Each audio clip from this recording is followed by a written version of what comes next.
मान लीजिए किसी दिन आप अपनी बाइक, स्कूटी या कार से कहीं जा रहे हैं।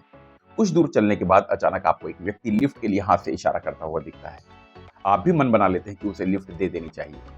आप गाड़ी की स्पीड कम करते हुए कुछ दूर आगे सेफ जगह पर गाड़ी रोक देते हैं और उसका इंतजार करते हैं कि जल्दी से अब वो आपके पास आएगा।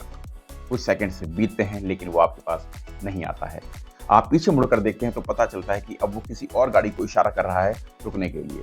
आप समझ जाते हैं कि उसने मान लिया हुआ कि आप गाड़ी नहीं रोकेंगे और शायद इसीलिए उसने आपकी तरफ पलटकर देखा भी नहीं, जबकि आपने तो उसके लिए गाड़ी रोकी होती है। सवाल है कि अब आप क्या करेंगे?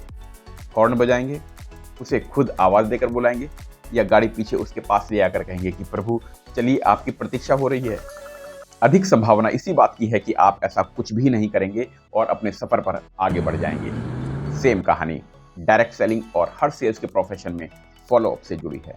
उस लिफ्ट के लिए हाथ देने वाले व्यक्ति को आप प्लान देने वाला व्यक्ति समझ सकते हैं, जिसने प्लान तो दिया लेकिन फॉलो अप ना करने के कारण एक कंफर्म्ड क्लोजिंग की अपॉर्चुनिटी उसके हाथ से निकल जाती है। और यही गलती अक्सर कई लोग सेल्स में करते हैं। सबसे बड़ी मिस्टेक है कि फॉलो अप ही ना करना। और ह्यूमन साइकोलॉजी के अनुसार इसके 3 मुख्य कारण हैं। पहला, सेल्फ डाउट, यानी कि ऐसा फील करना कि आपकी परफॉर्मेंस में कुछ कमियां थी और कॉन्फिडेंस के साथ जैसी प्रेजेंटेशन आप देना चाहते थे वैसी आप नहीं दे पाए हैं और इसीलिए रिजेक्शन के डर से फॉलो अप के लिए ना जाना। जबकि ऐसा बिल्कुल भी जरूरी नहीं है कि आपका प्रोस्पेक्ट भी वैसा ही महसूस करे जैसा आप सोचते हैं। द इंडियन एक्सप्रेस को दिए एक इंटरव्यू में शाहरुख खान ने कहा था कि फिल्म चक दे इंडिया की फर्स्ट स्क्रीनिंग के दौरान जब उन्होंने और उनकी टीम ने पहली बार फिल्म को देखा तो सबका यही कहना था कि हमने शायद एक खराब फिल्म बनाई है जो दर्शकों को पसंद नहीं आएगी। जबकि बाद में वो फिल्म न केवल पसंद की गई बल्कि सुपरहिट साबित हुई थी, जिसे फिल्म फेयर और नेशनल अवार्ड भी मिला था।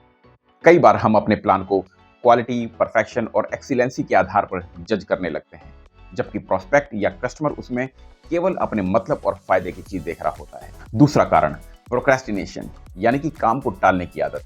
फॉलोअप को आप जितना देर से करेंगे उतना ही आपके सेल्स कन्वर्जन के चांसेस कम होते जाएंगे।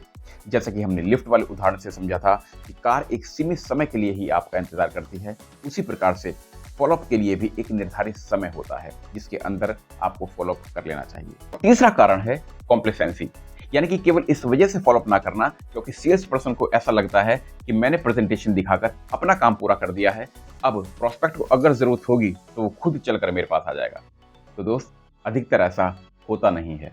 हाँ, ये संभव है कि आपकी बातों से कन्विंस होकर वो एक्साइटेड फील करे, लेकिन अपेक्षा वो आपसे ही रखता है कि नेक्स्ट स्टेप के लिए आप उससे कब मिलने वाले हैं। दोस्तों, मेरे अब तक के सेल्स करियर में फॉलोअप की एक महत्वपूर्ण भूमिका रही है। अगर आपका भी कोई सवाल फॉलोअप को लेकर है या आप इसे डिटेल में समझना चाहते हैं तो आप मुझे कॉल या मैसेज भी कर सकते हैं।